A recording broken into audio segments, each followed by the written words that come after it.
Hello and welcome back to, can you believe it, a transfer show special. Here on Anfield Index Pro, I'm Trev Downey. I'm joined, of course, by the man with the information, Mr. Dave Davis, to talk about, I can't believe we're doing it, Liverpool in the transfer market, because that's how bad things are. We need to start throwing more money at the wall and hoping some of it sticks. What a weird position we are in, Dave. It's crazy, isn't it, when you think about how the summer was positioned, that, all right, there was sales, there was a net spend element there, you can't deny that, but 450 million plus spent. All the major targets Liverpool wanted landed. All the first choices landed in terms of Isak, Wirtz, all the players we know, Kirkes came in the summer. And now, after all that, I don't think we can undersell this. We watch many a game. We've talked about many a game. We look weak. We look underprepared for this league, doesn't he? It's terrible to say you've spent 450 million and there is a blueprint for beating Liverpool. And it's not a complicated blueprint, is it? Literally, set pieces, get the ball forward, direct and fast. They cannot handle it. Pick up the second balls. It's an easy tactic, isn't it, really? And it's just rinse, repeat for that. So it sounds crazy, as you said, but and people will be flippant with this. We can't just spend money. Tell me what other way out of it there is, Trev, because you can't suddenly make you can't put Kirkes on a stretch rack, can't you? You can't make these players bigger in the air, more physical. It's that old quote about you need players that carry the piano and only a few that play it. We've got a lot of players, but who in our team is up for the physical battle? There's a few. There's the likes of, Szoboszlai can mix it a bit, Curtis Jones, but they're very few and far between. And it's pretty damning that you've spent that money. And honestly, even now, we talked about this in the window. Everyone wants to praise people and, the suits and the backroom staff and all these people that landed these targets in the window. If you're going to praise loudly, how loud do you finger point at the same time? Yeah, and I think there was a massive rush to sort of, lord it over people in terms of, look how well run we are. Look what we got, Richie and Mickey doing bits, and it was exciting. Look, let's not lie about it. We were excited, but it was interesting hearing what you're saying there about landing all the major targets. The one that did get away could actually have made a bit of a difference to one of those fragilities you mentioned, which is our defensive weakness. If we had Guehi in, but then likely Joe Gomez would have been gone. And as it turns out, Joe Gomez might as well have gone because he's not getting any games anyway. He just seems to be another one of those ones that the manager doesn't fancy. And, again, we will also have to, hold our hands up and say that whilst we were very happy in the summer, and we don't want to pretend that we've now changed our minds about the transfers we did make, you and I, and basically anyone with a functioning brain, have been saying for many summers now that the thing that this squad really needs is someone to take a Fabinho-style role on. That, of course, would have massively impacted how we've gone this season, because it would be a screen for our defenders that they don't have. And that's another thing that we did not add, and that's not going to be a cheap addition either, especially it's highly unlikely we do anything in January or in that window, because you would get fleeced. And it's still not going to be anything other than a very expensive addition when it comes to September as well. Or, whatever, the summer window as well. So, look, man, I don't know. I know our first topic here was the money, the spend. Let's just sort of streamline it into one question, which we both spoke about before our mics went live here. Do you believe that there is any redemption for this squad? Is there any fixing it with the personnel that we have? I'll suggest that from my point of view, the weaknesses that you mentioned, I don't see how they can massively be addressed. We could get the midfield back performing at the levels of early last season. If we could do that, McAllister steps up a gear, Gravenberg steps up a gear. That would be a massive help. If we could get any kind of a settled four, that would be a help. If we could get Alexander Isak doing the things that we signed him to do, that would be a help. If Mo Salah could be even 50% of the Mo Salah from last year, that would be a help. If there wasn't a blind faith in Cody Gakpo as our only outlet on that left-hand side, and we used Verts there for a while, I think that would be a help. So I do see fixes. It's not like we have this embarrassment of riches in terms of good players, but the overall sort of issues, I'm not sure if they can be necessarily fixed with the personnel that we have. Obviously, there's a far better performing 11 that can be put out there. But to ask you that question, I don't want to put words in your mouth. Do you believe that we have the wherewithal to address the weaknesses, the shortcomings in the squad, within the squad itself, by, moving the deck chairs in the Titanic? Yeah, I think you can paper over cracks a little bit at the moment. I don't think that a lot of people have said this. Is Arne Slot coming up with answers to a few of the questions we're asking? I think it's not really happening. You do kind of wonder, like, he keeps doing the same thing again and again and expecting a different result, whereas we can all see that there's issues. And like you said, selection, formation. I mean, formation, we had like a 4-4-2 against Frankfurt, a specific style where Salah went out, didn't he? And then we tried it with a variance of asking Verts to almost play two positions against Brentford. So I think we can be smarter with the tactics, with the setups. Again, things as well, like you bought two flying fullbacks. There's no other way of really describing them in the summer, can't you? And now you're asking one to be attached at Virgil van Dijk's hip and be a passer. That's not playing to his strengths, okay? One's got a hamstring injury, but you can sort of tailor the team and make adjustments that way. No doubt about it at all. I think as well, Trev, for all the attacking options, you'd like a bit of a focus on defence as well, wouldn't you, at the moment? Because we're so open and porous. Just really, focus on that, a real defensive stability and set pieces. There are things you can do. You definitely won't solve them all, though, with the personnel. That's going to take cold, hard cash. There's no two ways about it. And it's interesting because people have started to talk about Arne Slot's future, and even Romano there saying about, everyone's really behind Arne Slot. They're 100% convinced Arne Slot is the best manager to handle this situation. Doing a bit of digging on that, because obviously people are throwing this up and some saying it's outrageous. Club are 100% behind Arne Slot, but FSG are behind Arne Slot on the premise that he's in touch for the Champions League places, because that's the minimum, isn't it, in terms of like the revenue, the business model and how it works. If that becomes at risk, no one's quite certain what will happen. The only thing ultimately, Trev, and you're right to say this is part of the premise, January is a nightmare of a market for Liverpool because everyone knows they're spenders and they will spend. They've proved that in the summer now. Everyone knows exactly what they need. There's no doubt what Liverpool need to add physicality in different areas of the team. And January's already a month where you pay a premium. And then the fourth element to that is probably Liverpool. I want, from doing a bit of digging on this, if this squad doesn't get any additions in January, what's the realistic expectation for this squad right now? That's a big question, isn't it? Is this squad good enough right now to hit the minimum objective of the Champions League? And if it's not, there's probably a decision to make in January, isn't there?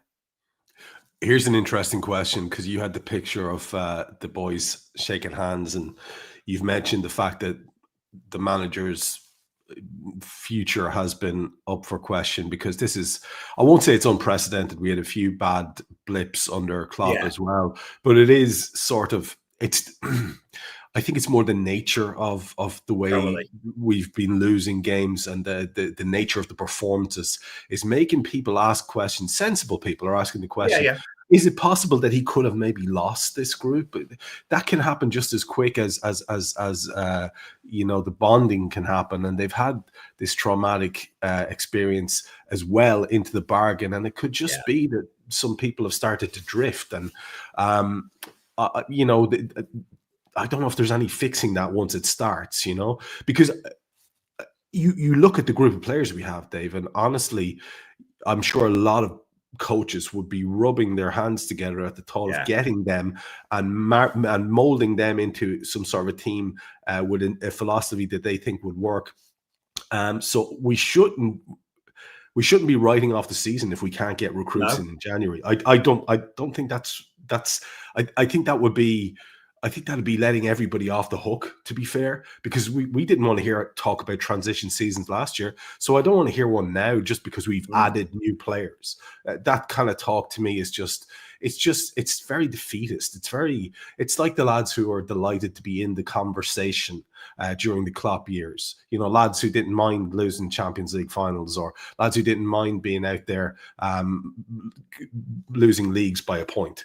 Wasn't it great to be in the running? No, shit. You want to win. That's all this club is about, has always been about. One of the key elements of last year's league win, was the form of Mohamed Salah. An all-time season the guy had, outrageous. He, like Slot, is the focus of most of the conversation now because he is our high-profile player. And the minute he stops saving Liverpool's bacon, the chat begins. What should we do about Salah? How do we handle a Salah question? Not like the other 10 lads who've been equally awful, but all the focus goes on him. Now, I'm sure he expects it, but people are also amateur body language experts, and they're saying that he looks out of sorts, that he looks as if he's not his usual chirpy, happy self. People start reading things in when the form goes to the wall in the way it has, Dave. I mean, what's your feel on where this Salah situation is? Because he did famously sign that contract. Yeah. And you wonder, a couple more months of things like this. Oh, there was even the little removal of Liverpool mentions and headers from his social media profiles that people were doing their detective work on as well. I don't know. What's your feel for where things are with this? Yeah, it is the big question at the moment, because it's always going to be, you're talking about a player that should have won the Ballon d'Or last year, was unbelievably good, insane, signed a huge deal, which no one can have revisionism with this. We were all delighted with. We're thinking, brilliant, we've got the man. And then this season, his woes have kind of been symbolic of how the team's been, hasn't it? It's not been a good season. And listen, he's my favourite player. I adore the man. But, you'd have to be blind to literally ignore what you're seeing. He is struggling in many games. There's times where the trade-off with Mo Salah isn't working. And when I say trade-off, we know how it works. Mo Salah doesn't do much defending because, like last season, he'll score all the goals and get all the assists. And that's what we'll take. Just get the ball to Mo Salah. That's been the tactic, and we'll make it work from there. It's not quite working. And I'm not saying I agree with this, but as you mentioned, and what we were talking before, weren't we, before the cameras went live, the saddest thing you can say right now is not that it's true, but you can make an argument that Liverpool's strongest team doesn't include Mo Salah. Just the fact you can even make that argument in terms of, having everyone press in the shape. Not that I'm saying I'm endorsing that, but it's the fact it's even in the conversation. Being honest, Trev, doing a bit of digging on this, and the GOAT man himself, Indy Callier, he tweeted, didn't he, earlier today, people saw this, Saudi clubs are planning a summer move for Mo Salah. And you kind of wonder with this, like, is this Indy just being Indy in the nicest way and doing what he sometimes does to fan the flames as he likes to, not a dig at all. Trev, doing a bit of digging, asking around, been trying to. A lot of people are saying, that we speak to with the various screenshots, don't dismiss this. This could well be like, if it carries on, it's something that was talked about with the contract negotiations when they were first done originally. How was it going to work with this 2-year renewal? Something that, both parties would keep an eye on at the end of the first year. Genuinely, it feels like sacrilege to say, but I think there's something in this as we're being told. And also at the same time, again, this feels even bigger sacrilege to say. It just seems logical if it's not working out with Mo Salah, because you are paying him, my favourite player, but ultimate top dollar, aren't you? Absolute huge top dollar. So you pay that, you do the trade-off with the lack of defending for what you get in return. So if you're not getting that in return from a business perspective, you've got a big call to make, haven't you? And unlike with the Trent scenario, because he signed the deal, the club would be in a situation where there could be an awful lot of money coming towards them, which would very much help maybe with the recruitment of some of the players we mentioned earlier on.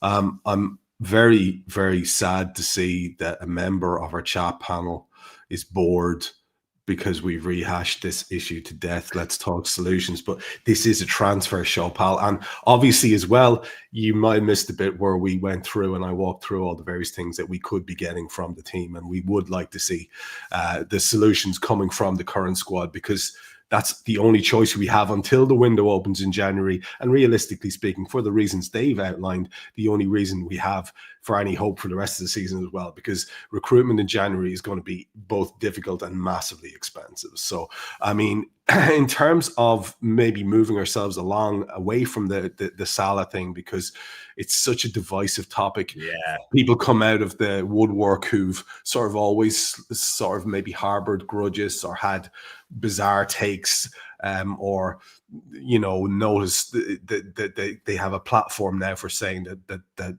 Salah doesn't defend. Well, Salah never defended, so you were quite happy when he was scoring 11 billion goals. It does open up sort of a can of worms that I have no interest in diving around. And if you want to talk about solutions, one of the obvious things to talk about on a transfer show is who might be added to the mix to improve the situation that we find ourselves in. One of the ones that there's a couple of stories that just won't go away.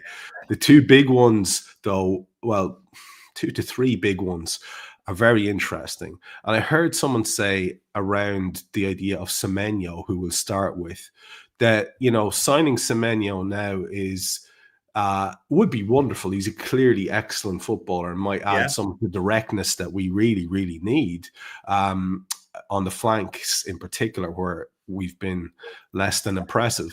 One of the things I heard someone say was, that's great, but it doesn't really address any of the issues that are leading to us losing games. It could only if you're looking at turning games into a basketball match where we outscore. And that's not good for anyone's heart, and it's no way to approach squad building. So in terms of the Semenyo stuff, do you think there's anything to it? Has it got legs? Is it definitely a summer one? It's absolutely got legs. There's a few journos in this. The suggestion is he does, have that release clause, and who's going to know about his release clause as opposed to Richard Hughes, who's been sporting director at Bournemouth and, been part of that. Absolutely. And trying to dig on this, Trev, all the suggestions are that we're getting is there is a release clause, but it becomes active in the summer coming up. That was part of his renewal, his new deal. So it doesn't come into place till then. And for our info, it's around the 60 million mark coming into play in summer 2026. Now, there's a few things to say on this, because I've seen people go, it's just another forward. And yes, priorities, defenders, progressive defenders, all that, no doubt about it at all.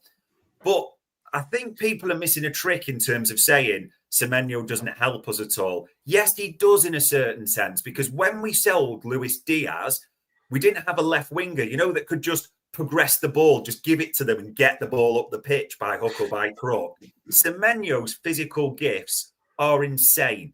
He's one of the fastest players in the Premier League, as the speed shows. One of the fastest accelerators, an absolute beast of a player, 2-footed. He wins a lot of aerial battles. And if you look at his defensive stats, against other attackers. They're brilliant. So he could really help us. And it's too strong to say this. I'm not saying he's this player, but he is comparable in elements in his physical gifts to Sadio Mane, isn't he? He's probably the closest in the Premier League in terms of those physical gifts. So he could help us in that sense. The big problem is we had a look at him in the summer and we passed it up, didn't we? We chose not to go for it when we sold Luis Diaz. He was one of the ones we looked at. That's come out from various journos and people. The clause is 60 million we're hearing in the summer. Trev, what are Bournemouth going to ask for Semenyo in January if they even do it? They know Liverpool's position. They also will. I mean, look where Bournemouth are in the league. Iraola's got them tearing up trees, hasn't he? So if they were even to consider a bid in January, they're going to whack on such a premium. I mean, it was funny that there's obviously, people play the game, but a few of the Bournemouth journalists put out there that Bournemouth would be looking for £100 million. Now, obviously, no one's going to pay £100 million for Semenyo, but it's them telling you, like, listen, if you want to come for this boy, because we know a lot of you like him, you're going to have to pay a whack-off premium, because actually the way it's going for us in the league and how we're doing, it's probably worth us keeping him till the summer, isn't it? And just riding it out and seeing it that way. So it's one of those. Liverpool like Semenyo. Absolutely. There's multiple journos looked at that. But just when you stack all that up, the chances of a January deal, I think they're like, you're in low percentages, really, aren't you?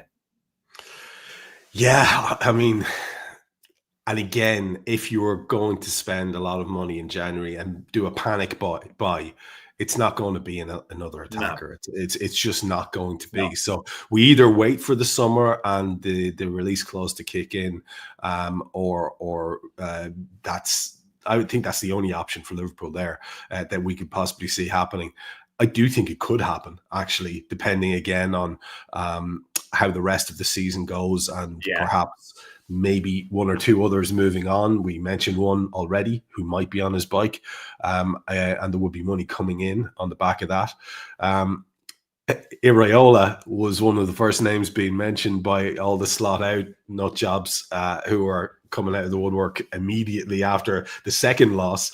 Now they have their own little club that meets on a regular basis, and Iraola is one of the favourites, actually, that they have, because that's what you do, isn't it? You just go and you pluck someone because we can be that arrogant. Like, it's remarkable stuff.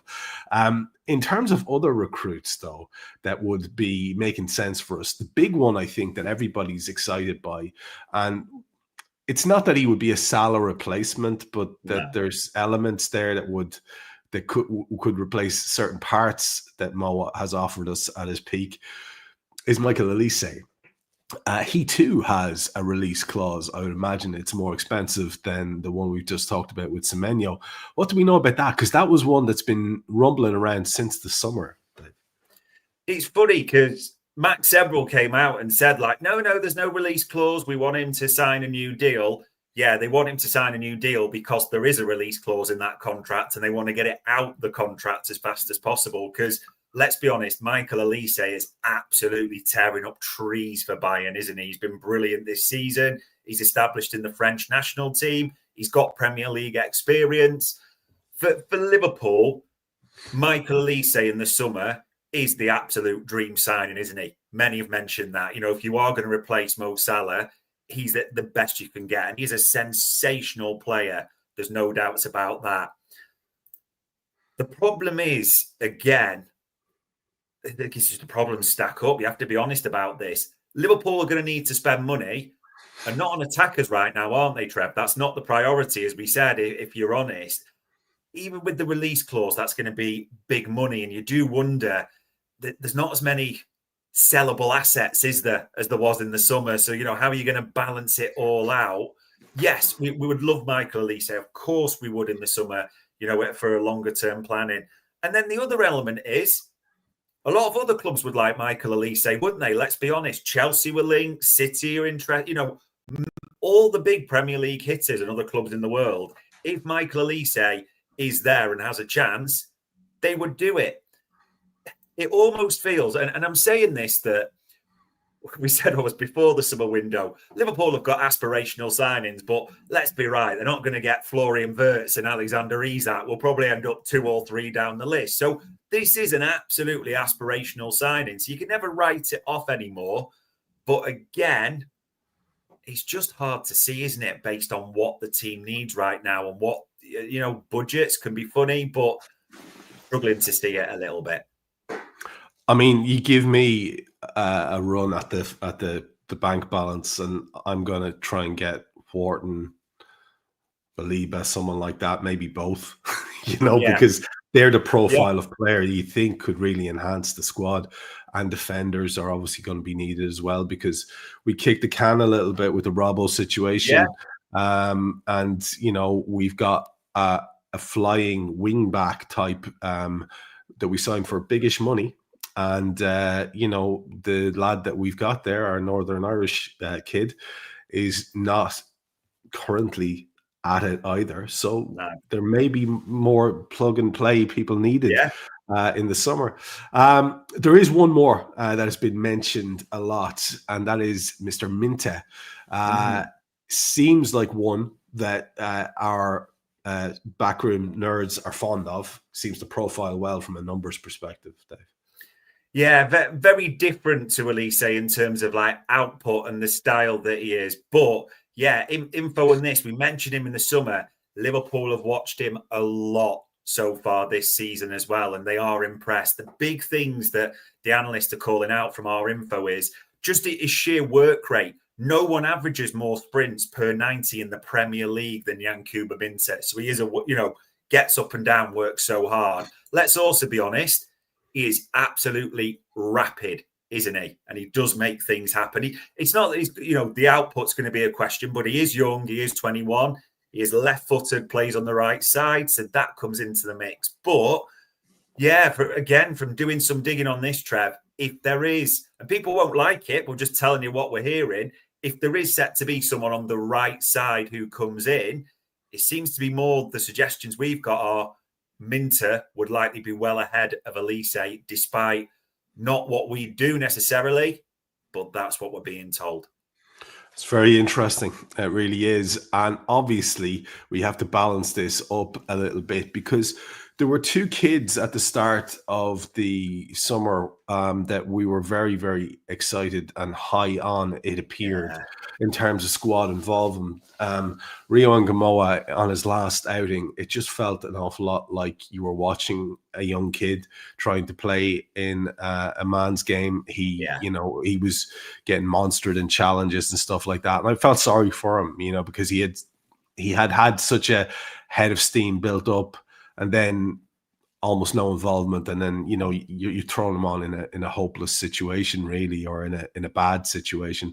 Trainioni also has featured even less, and yet we saw in pre-season, he seems to be just one of these incredible footballers who can play anywhere, really.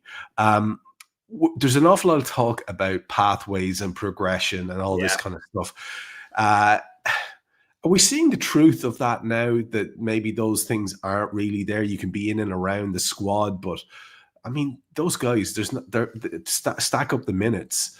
Is it more a feature, do you think, of the fact that things have been so bad that the manager has panicked and wanted to rely on more seasoned pros? Do you think we'd have seen more of them if we were kind of cantering along and winning matches maybe for 10 or 15 minutes at the end? I'm actually, again, from sort of digging around in the info we're getting, it's kind of this time where it's a question of the structure. And what I mean by that is, our info is that obviously Rio Ngamoa coming to Liverpool was seen as a coup, wasn't it? Nicking him off Chelsea, and obviously them banning all our scouts from the training ground, which was quite funny. But the people that Arne Slot wasn't really involved in that. It was more Richard Hughes and people behind the scenes. And it's that word, as you said, selling the likes of Trey Ione, selling the likes of Rio Ngamoa. There's a pathway for you here to play first team football. This is what it is for you, to their families, to the players, and that's what it is. The big thing about that, though, is Arne Slot rates these players. He has them around the first team, but genuinely, the info we're getting is part of that is because you have to remember, Richard Hughes is his boss, Trev, isn't it? That doesn't mean he doesn't rate the two youngsters, but it's obviously in terms of we've got to get these players around it because it shows a pathway. And if we're going to attract top youngsters, absolutely, you've got to show that. But at the same time, as you said, I mean, no disrespect to him because he came on Saturday, but Michael Coyote ragdolled him, didn't he? He absolutely bullied him for the minutes. It looked like a kid playing an adult game, basically. He didn't look ready. That doesn't mean he's not talented. We've seen that. The potential's there. But right now, and I think Arne Slot realises that as well. And this also sounds bad, but is it not telling that Arne Slot, who really is quite clear, doesn't really fancy Federico Chiesa, still is often picking Chiesa ahead of Ngamoa at the moment, isn't it? That tells its own story. So, yeah, it's, again, all the things we're digging on. I'm not saying it's happy stories that we're getting, but the big things that are coming out for these two kids are that it's a little bit of Richard Hughes and the backroom staff, the suits have sold them, and I understand this, the pathway and how it could work. But that's not translating to minutes under Arne Slot right now, isn't it? And you do wonder, Arne Slot's been quite happy all summer to send the kids away, hasn't he? Like McConnell, go on loan. All these youngsters, Jaden Dans, go on loan. Like, I want senior stars. This is what I work with. And you just wonder a little bit. I wouldn't even like to bet how many minutes Rio Ngamoa ends up playing this season. And the reason I'm saying this, people will go, oh, it's nothing. We were told, weren't we, by journalists repeatedly all summer, Liverpool didn't want to sign another left winger because they didn't want to block the pathway for Rio Ngamoa. Well, now, Cody Gakpo's been stinking half the season, really, if we're honest. And Rio's got minimal minutes. So you can't really balance the equation there, can you?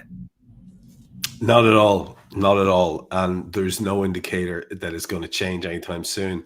It's funny to watch comments, threads descend into bad-mannered sort of attacks on each other. Everybody gets grumpy when there's been a few losses. Yeah. It is possible to talk about this stuff without everybody's tempers fraying. You kind of have to remember it's only football. There are extenuating circumstances for all of this.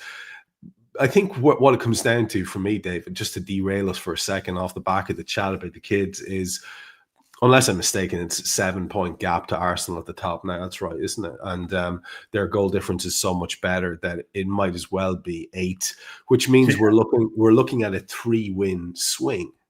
And so the question you have to ask yourself, because I'm not really arsed about talking about qualifying for the Champions League, even if that is a thing. I don't want to start talking about it yet. I'm one of those idiots who would rather keep focusing on doing things right and maybe getting these boys playing. Like, why is there not a world where Alexander Isak starts scoring for fun? Why is there not a world where the manager settles on some sort of defensive structure that can actually function in a way that gets us through games? That those things can't be beyond us. If you're thinking they're beyond it, you might feel like they might be beyond it. We all have a good feeling that something is awry. I think we all do in our heart of hearts. There's a feeling that like something's not right here. But objectively speaking, it has to be possible to look at it and say, right, a 3-win turnaround. One of those is in our hands because we play Arsenal. Is it possible that we could have 2 weekends where we win and they lose? Is that possible? Well, it really depends on Arsenal, doesn't it? So that's kind of out of your control as well. So I can understand why people, I think even subconsciously, are getting a bit ratty because it just feels like it's slipping away. Having been in such a good position, maybe a false position at the start of the campaign, you can see, though, why it is sort of causing so much anxiety. And if we thought our situation was bad, at least we're not Harvey Elliott, eh? I mean, what is happening to that poor kid? It's shocking, isn't it? I really feel for him because I think everyone loves Harvey. Loads of people thought it was silly to sell him because he's such a talented kid. It didn't make sense to people, but then they're obviously not watching how little contribution he was allowed to make under Arne Slot either. But it's a sad situation. Is there any twist on that? Because people are always starting to talk, because panic breeds panic, about buyout clauses and sellbacks and all that kind of stuff. Yeah, this is an interesting one, because I messaged you, didn't I, about this, just saying just keep an eye on what we're being told. And people have almost started to cotton on, because when Harvey Elliott went to Aston Villa. You forgot, I mean, the initial demand was Liverpool wanting 50 million, weren't they? After, a sensational Euro under-21 tournament where he was doing brilliant there. And then Villa, and then it was a 35 million obligation. That seems low. And then you heard that, because it kicks in a season, but we've got a sell-on clause and all those types of things as well. Thinking, okay, that's not bad business. Quite a few are saying just keep an eye on this for the worst possible reasons, because he's being left out the squad now with Villa, isn't he? Not on the bench, out the squad completely. And Villa have just won 4 on the spin in the league. So they're starting to get into a bit of form as well, with Harvey Elliott not involved at all. The key detail for this is for Harvey Elliott's obligation to be triggered, as David Ornstein reported, 10 appearances have got to be achieved, which sounds low, doesn't it? It doesn't sound like much, Trev. But there's a few just saying, just keep an eye on this, because Villa are seriously thinking, do we really want to, with our PSR issues and the other things we're looking at as well, want to be spending 35 million on a guy that's not even getting in the squad at all? So, honestly, there was even one guy who as you know, gives us good info, was saying that there's even been talk that Villa might look to try and, negate this contract and say to Liverpool, is there any way around it type of thing, because they don't want to spend the 35 million. I mean, this is tragic, isn't it? Harvey Elliott, maybe we're questioning if he'll make 10 appearances for Aston Villa. As you said, if you think Liverpool have got it bad, feel for that kid who made the move to Aston Villa on the basis that was where he thought he would have the best chance of getting in the England World Cup squad, for the summer as well. Look at how badly that's gone. Yeah, and he had choices, Dave. He had choices. Yeah. Somebody mentioned there that Emery takes a while to introduce players into the squad. You'd like to see him, though, on the bench at least. It is not going well for the kid, for sure. In terms of focusing, now we've talked a lot about attackers. In terms of focusing on how we might fix things, defenders, dude, and midfielders, that's what the squad needs. Can we just talk a little bit about, we've already kind of mentioned the premium that will be asked for players, because people know Liverpool are ready to shell out cash because they've just shown they will. Mark Wahe's going to be the name that everybody speaks about immediately, and people will be doing their own accounting and saying, well, if he can go for free, then in the summer, then what about if we give them X, Y, or Z? And they just start, doing home economics. But to me, it's an absolute necessity. It's a thing that should have happened in the summer, and you can see that we're kind of struggling now. The Joe Gomez situation, I really fail to understand. And the lack of utilization of Joe. I don't understand why Joe couldn't have just played it right back and let Szoboszlai do what Szoboszlai does in midfield. I don't understand that. The only reason that that's not happening, as far as I can see, somebody was saying, well, you got to keep him available and fit in case one of our 2 centre halves that are left gets injured. Well, that's bad squad planning and squad preparation. I understand it was a last minute thing and it went against us, but we shouldn't be seat of the pants like that when we're champions. It shouldn't be like this. What is going on in terms of the defensive recruitment situation? There's lots of stories going out, Van Hecke, Schlotterbeck, people like that. Is there any heft to any of these, do you think? There is. And this is probably I'm not saying it's going to happen, definitely, but from digging, the one bit of hope may be in place at the moment. I mean, it's important to say, as you mentioned with Mark Gahey, Ornstein, Romano, Paul Joyce, any of the big hitters you care to mention have been clear to say that Liverpool are not going to pay the premium for Mark Gahey in January when they know they can get him for free in the summer. So I think we can almost rule that out. That's been consistent. It's going to be a massive hoodwink if that's the case. But this is important to say, really important to say on this, Trev. From our info, Liverpool are looking at defensive options and what they can get in January. They know it'll be a tough market, as we said. And it's also complicated by the fact it's World Cup year, isn't it? So a lot of players that are regulars in their team, not many are going to want to be moving, if they've got a shot for being a regular for their national team. And that does make certain things difficult, like Schlotterbeck, you mentioned. Liverpool absolutely like Nico Schlotterbeck. I know people will say, on his left-footed, Van Dijk plays on that side. Liverpool like Nico Schlotterbeck. And there's so many elements as to why, with his passing, his aerial ability. Of course we do. But Bayern Munich also like Nico Schlotterbeck. And this big thing that also the German sources are saying, he's not going to want to move in January in World Cup year, is he? Where he currently is established. He's just got fit again as a starter for Germany. So that feels off. But there are other names in the mix that we're getting that Liverpool are looking at. People don't like this name a lot. And maybe it's because he's probably not all round the best defender. I think that's fair to say. But Liverpool have had a serious look at Van Hecke at Brighton. Now, he's one of those players, Trev, that's got 18 months left to go in January. Has made it clear to Brighton he's not going to sign a new deal. So that brings down his price point a bit, doesn't it? It makes it easier negotiation-wise in that one. I'm probably butchering his name, but Liverpool have had scouts at Bruges for, I think it's Joel O'Doynes, it's pronounced, isn't it? The Ecuadorian youngster. So he's another one they've looked at. They've had scouts at Portugal to look at De Bast, although he's not really an option at Sporting, and Diamande, the other centre-half. So Liverpool are looking for defensive options in January. I think that's a positive. And the other big thing we're getting is, people always say, what's in the proverbial piggy bank?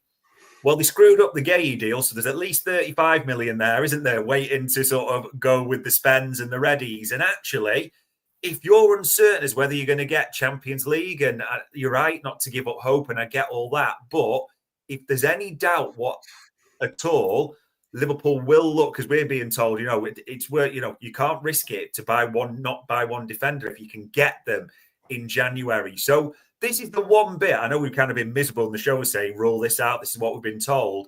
Our genuine info is Liverpool are seriously looking at defensive options in January. It's a tough market. It's World Cup year, so it doesn't make it easy, but they are having a serious look right now.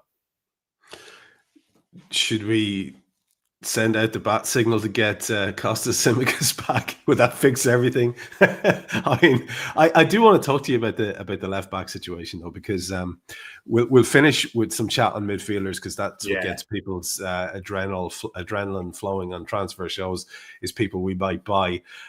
But just in terms of the left back situation, I know we're going to come back to Robbo in the contract section in a second, but in terms of left backs, what's your overall feeling on this? Because the reason I ask is an awful lot of people have been incredibly judgmental and I would say unfair in their assessments of our new boy.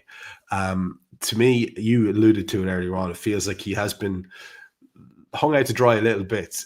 All his strengths are being kind of ignored in the shape that we play in the role that we expect of him. And anytime he does go bombing past Cody Gakpo, he gets ignored. So I do feel sorry for the kid.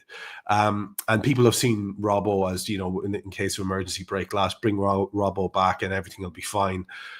But, they're just totally ignoring the fact that Robbo has been diminishing returns for a couple of seasons now. And that's absolutely fair. He's played his legs off for Liverpool. And to expect him to be prime Andy Robertson is utterly daft. Yeah. There was a lot of talk about Robbo being one of the ones who might move. And then there was the big sort of, well, no, he's part of the leadership team now. And that looked like an elevation of his status, or at least a validation of his status in the squad. Do you see anything there that could happen, a change of heart? Because what I'm going by is the comments that he made in the immediate aftermath. And you could read them as saying this team is a little bit clueless at the moment and we're not set up very well, which you could read as a criticism of the manager from a player who's not involved as much as he'd like to be. Have you heard anything about, well, maybe Robbo's looking to jump ship in the same way that maybe Mo Salah has been reported to want this move in the summer? No, genuinely with Robbo, as you said, vice captain, part of the leadership group. Would love to be playing more. Of course he would. Absolutely. But again, doing a bit of digging on this, Robbo, it does have the affection for the club, does want to do well. And also, and I get this, it's not a criticism of Robbo. From a selfish point of view, he's quite settled in the Scottish national team, who've still got a chance, haven't they, of qualifying for the World Cup. So he's got one eye on that at the moment, at making sure, he's fit and ready to go. But the fullback is one thing that fascinates everyone, because some of it's just so basic, isn't it? Liverpool bought 2 flying fullbacks in the summer, didn't they? There's no other way of really describing that. Milos Kerkez was the big fullback buy, 40 million, in the team of the year, I think young player of the year nominee, etc. And yet we don't use him that way at all. We absolutely maximize all his weakness and negate all his strengths. It's utterly bizarre, isn't it, how we're using Milos Kerkez right now? It's quite clear if you looked at what he did well at Bournemouth, a road runner, overlapping, getting crosses. It's the physical element to his game, isn't he? I'm not saying he's bad technically, but it was the physical traits. Similar to Frimpong, that's what you bought them for. And yet it's the exact opposite of how you're using them. It absolutely mystifies me, the fullback situation, more than anything. Because if you wanted a fullback to almost invert, be part of a 3 and build up, the back 3 that way as well, Hato, Hincapié, there were so many other better profiles. But this is what also staggers me. When it was getting towards buying the left back, everyone knew the 2 names that Liverpool was seriously looking at were Kerkez and Hato. And when we analysed them, Trev, we were like, they're completely opposite profiles. So if they want a flyer, it's Kerkez. And yet now we sit here a good few months later going, well, if we wanted to do this, Hato was the far better option. What are we doing? I can't help but think you've spent 40 million quid, which is huge money for Liverpool, on a fullback.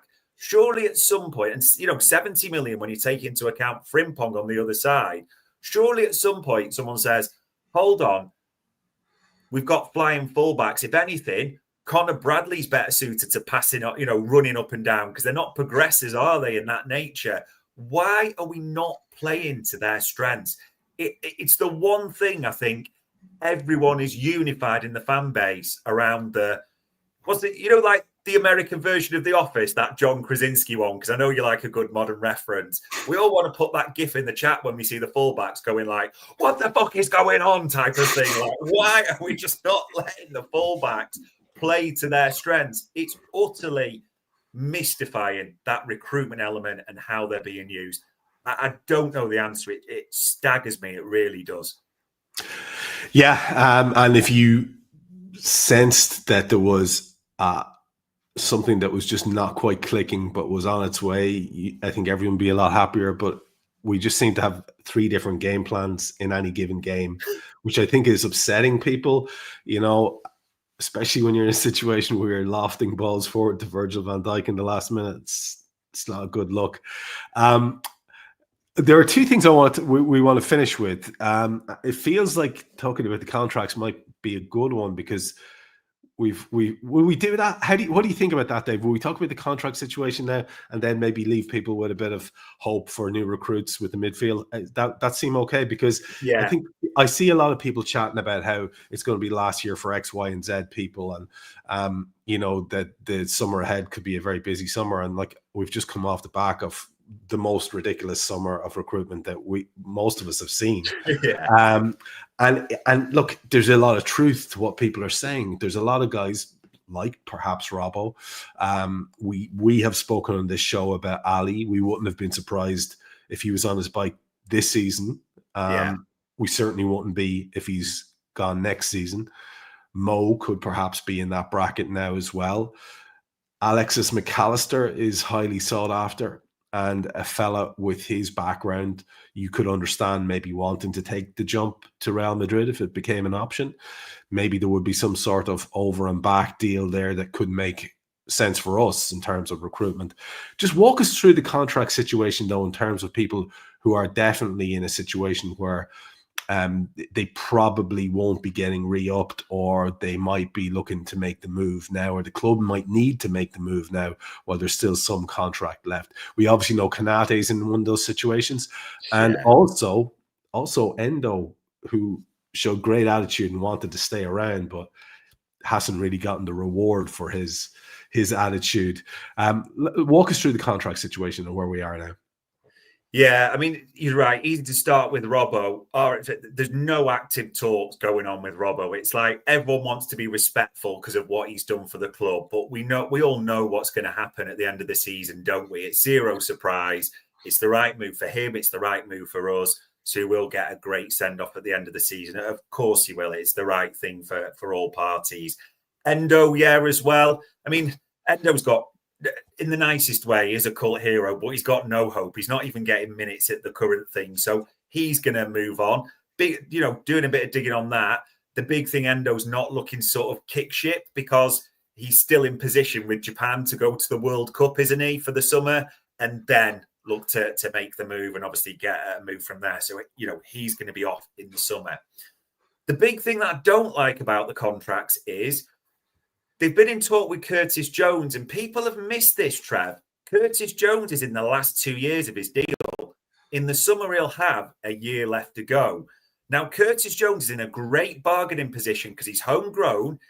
In a poor season so far, he has been one of the shining lights, you've got to say, as well, hasn't he? He's looked really important to us. But again, the groin injury, we'll have to see what happens there.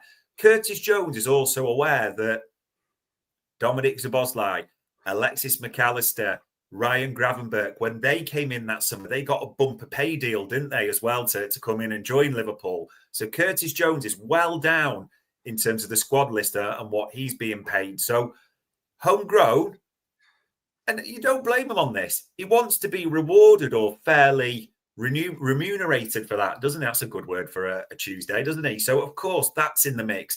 And then the other thing is Liverpool are trying to get talks going with, you forget how long they've been at the club now, Ryan Gravenberch and Dominic Szoboszlai, because they'll only have a few years left to go in the summer, won't they, as well? And, they want to tie them down for the longer term. I mean, Dominic Szoboszlai has been flying this season in a poor campaign, hasn't he? So there's that. I thought I'd mention this because Ibu Konate, everyone's going to say, like, what's happening with him? Doing a bit of digging, like, one of the best sources I said, what about Konate and his renewal? Just laughed. This is absolute, I think that says it all. I think we can be honest with this as a fan base as well. We can be honest. We would be staggered if Ibu Konate renewed right now, because he seems in this weird love triangle, doesn't he, with Upamecano, Gueye, like who's going to stay at Bayern, who's going to go to Real Madrid and all that.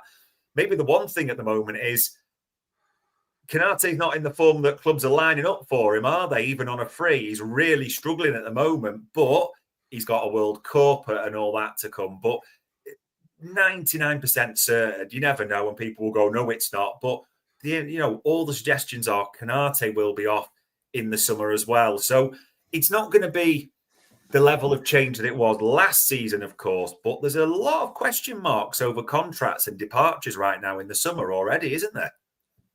Yeah, and probably the last thing we need is more massive upheaval. You'd like to think that there might be a sort of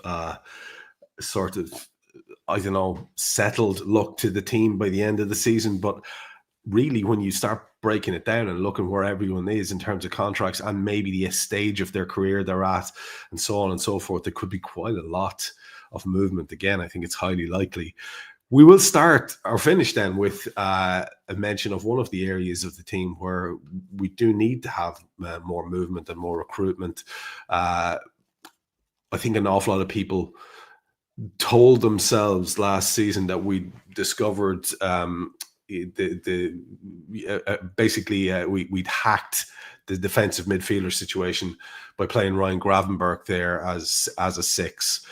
And I don't know, it always felt to me that people who are semi-intelligent and the way that they view the game could see that, well, that's not actually what he is, and that everybody in the midfield was doing a bit of the defensive work.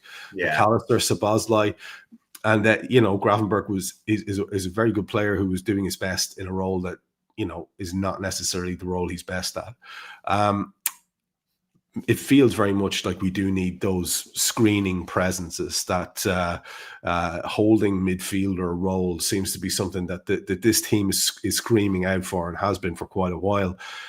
There were mentions over the summer, a lot of talk about Adam Wharton. Yeah. There was talk about Carlos Baleba. I'm very, very, very excited at the prospect of either of those, if not both, being Liverpool players. I think that would be exciting. Are those stories still knocking around, Dave? Because it feels to me like, with the Guehi situation where he's going to be free in the summer, and all of a sudden, if we're not what we were, if we've fallen off a bit of a cliff in terms of form, maybe we're not the first option for him when he decides to make his move, because everybody will want him.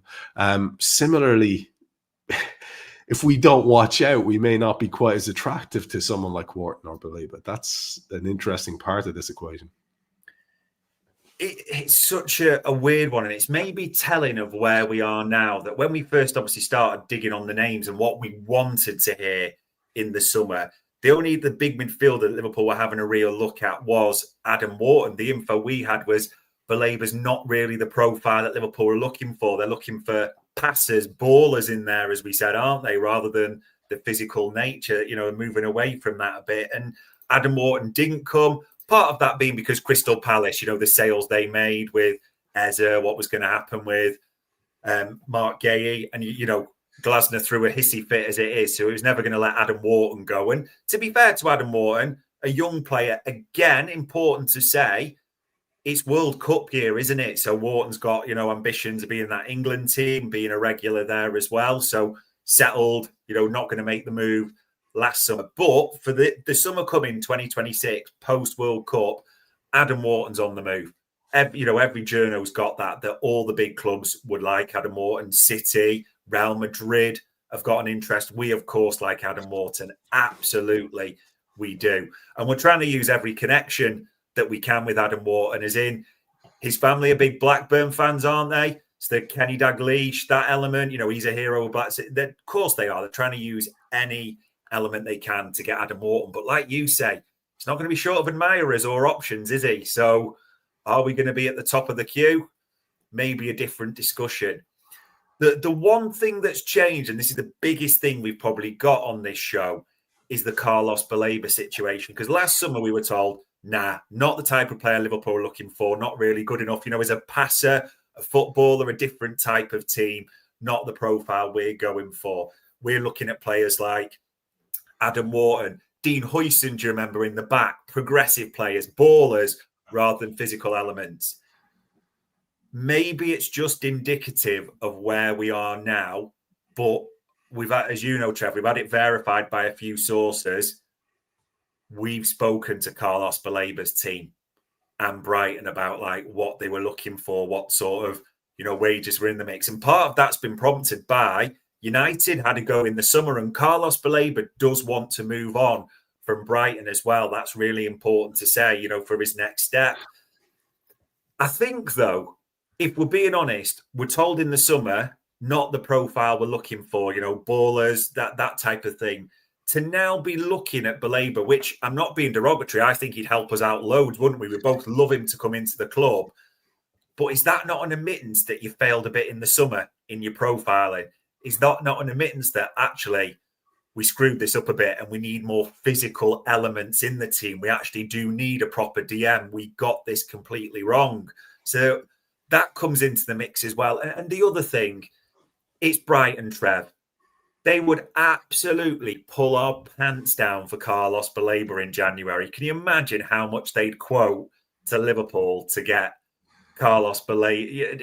It's never going to happen in January, isn't it? I'd say no chance. But the biggest bit we've got on this from digging, Liverpool have asked about Carlos Baleba, which is probably telling how much physicality we lack right now and what Liverpool are maybe just starting to realise at the same time.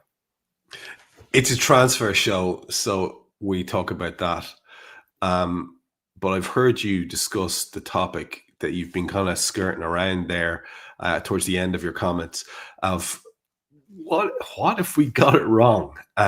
What if perhaps the recruitment wasn't really what it turned out to be, not what we were hoping for or thought it was going to be. And so many Liverpool fans are so high on our recruitment policy and the people that we have in places of power in that regard. When do you think that discussion is a discussion that could be had reasonably and fairly? Would it take maybe another manager, if things did go badly, would it take maybe another manager getting a go at the players to see if they could be used to function in the way that we were expecting them to when they were signed? Does it just take maybe a change in the team's fortunes this season? Or is it actually really, did you land on the thing that it's kind of farcical to say that we got it wrong? These are very good footballers that we have signed after all. Maybe it's up to the manager to get a tune out of them. I have to be brutally honest, because it's not a million miles to January, isn't it now? And I think you're starting to spot now patterns or repeat things. It almost goes back to what we said at the start of the show. There's a blueprint to playing against this Liverpool team, and everyone keeps quoting it, doesn't it? That long passes and set pieces, like the facts are staring you in the face. There's a blueprint to beat Liverpool because they don't win their duels. They don't pick up second balls, and they're weak on set pieces. I think that, we have intelligent people in our football club. I still think, the manager's a great manager, an intelligent guy. We're told about the people behind the scenes as well. I have no doubt they're looking at that and going, well, I can't put Milos Kerkez on a stretch rack to make him a good foot taller and all those types. I can't just make these players more aggressive. Even when people say, no, and I keep hearing this, we've got height in the team. Yeah, great. Cody Gakpo's 6'3" and jumps 5'8". That tells you everything you need to know. We might have tall players, but what we've lost as well, in terms of whatever you would say about the players we've lost, Trev, Nunes he had a lot of weaknesses, don't get me wrong, but he would put a shift in, wouldn't he? He'd put himself about, he would chase back and all that. He would press hard. We don't have that. Luis Diaz, which seemed a smart sale at the time, didn't it? For the time left on his contract, his age and all that. But let's be honest, because we all thought we'd probably get a left winger in or someone who could match it up. We had all summer, didn't we? We had Anthony Gordon, which we threw up 1,000 times over, but Barcola, all these left wingers. And you looked at it and thought, well, surely we'll get another, because the one thing our team lacks is pace up top, real electric pace.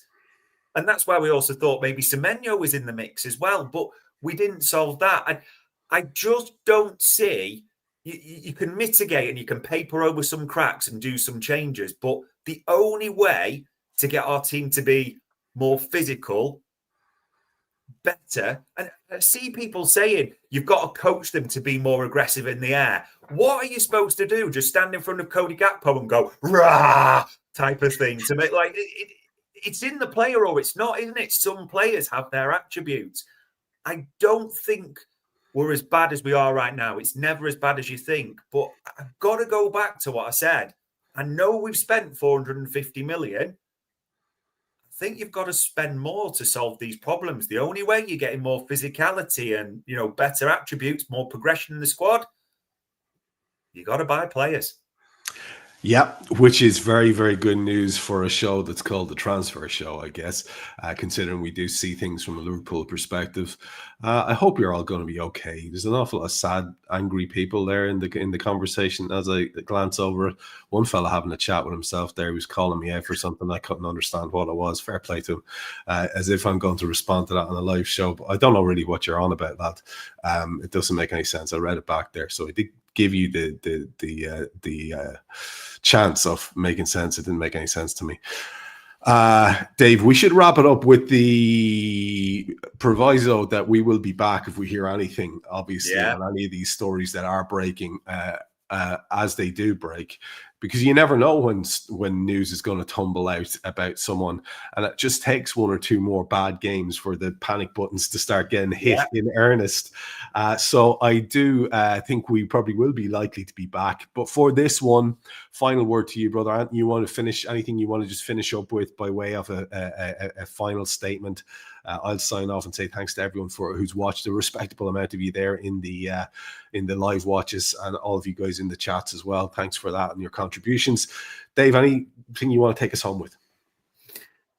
He can make changes. He can. There's things we want Arne Slot to do that he's not at the moment, but essentially it's papering over the cracks. His job, I don't think it's not in trouble. I'm not into the slot out bit, but if Champions League starts to look a big ask, or there's concerns about that, I think FSG could well possibly act or look at the situation.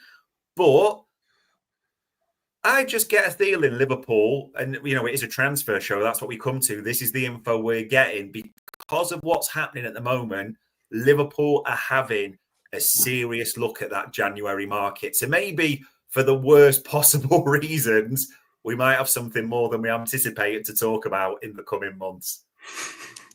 You heard the man, so keep it here. We'll obviously try to keep you appraised of anything that's going on. Dave gets very good information, does a lot of work in the background to try and get that to you via this show. Don't shoot the messengers. We just tell you what we hear. Thanks for your company on this one. We'll talk to you soon.